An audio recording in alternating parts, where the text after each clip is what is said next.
Hey everyone, it's Byron once again here to testify for Jesus Christ. Been off for a little bit. I'll catch up on videos of things that have gone on in my life since that time. But I wanted to share a dream from last night. I woke early this morning. Today is 12/12/2016, December the 12th. And I woke at 12:40 this morning from a dream.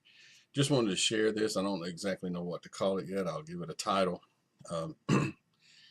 But in the dream, I was in Decatur, Alabama. I was near a high school gymnasium, and then four people I knew to be enemy or people that were intending harm surrounded me. They were very close. It was as if they were so close they had me boxed in, so wherever they stepped, I had to go. They walked me out to a parking lot area, and just as I thought they were getting ready to start beating up on me, I, as if with my fist or as if I was doing a kick or a lunge, shouted out what Jesus had done for me in my life. A real quick shout out, like a punch, testimony, and the four people fell over beside me, almost lifeless. I got into a car that was there, and I sat there for a minute. Then I got back out of the car. When I got out of the car, I looked, and there was a long string of cars parked beside me. The cars had been parked on a grass area, as if there was parking attendants with flashlights guiding people in, like if you went to a fairground or something like that. The cars were just in a perfect row. And out behind each of the cars were also people laid out in the grass. I knew in a dream, I thought, well, maybe these people are hurt. And then I realized these people are not hurt. They're laid out by the Spirit of God. And it was at least 15 cars long that I saw in a dream, but I believe I could actually see further, but I didn't focus in on them. I want to share a verse. It's from Revelation chapter 12. It's verse 11. It's talking about how we overcome the old serpent, how we overcome those from him, how we can overcome the Antichrist.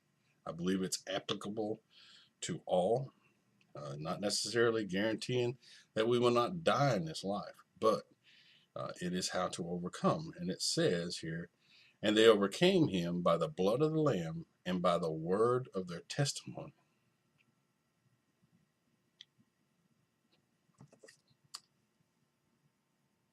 And they loved not their lives unto death.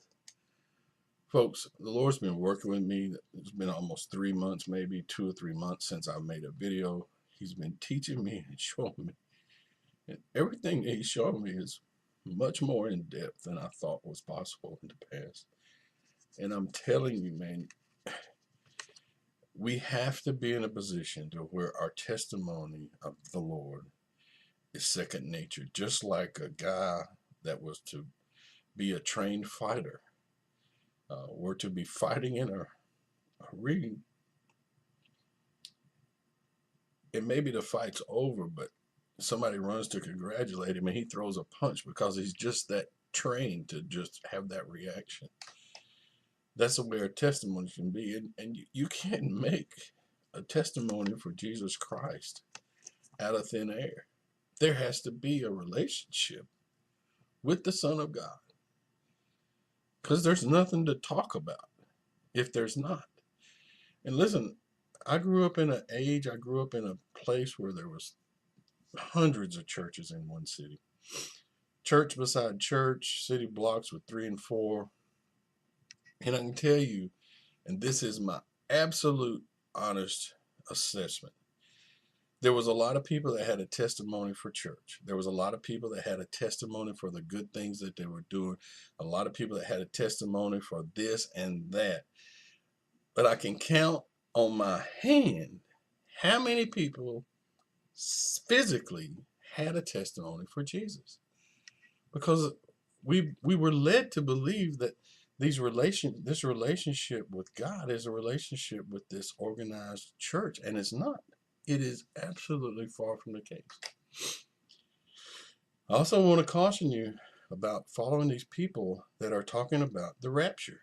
I'm telling you, the word rapture would not be used in replacement for resurrection or catching away unless it was first coined as they teach it in the secret rapture teaching, where poof, everybody's going to go away and everybody's going to wonder what happened to them and be left behind.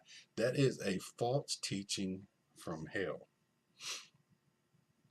Now, the people around you that teach that might not be able to get it through their thick heads, but it is a false teaching from hell. If you read this Bible, just merely read how you overcome Satan.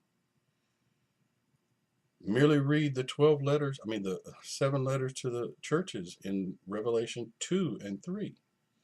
There is not one time in those letters there is mention of poof, all the Christians are going to go away. There is mention to the church of Philadelphia to escape the hour of temptation. You have to stretch it to fit that into a rapture.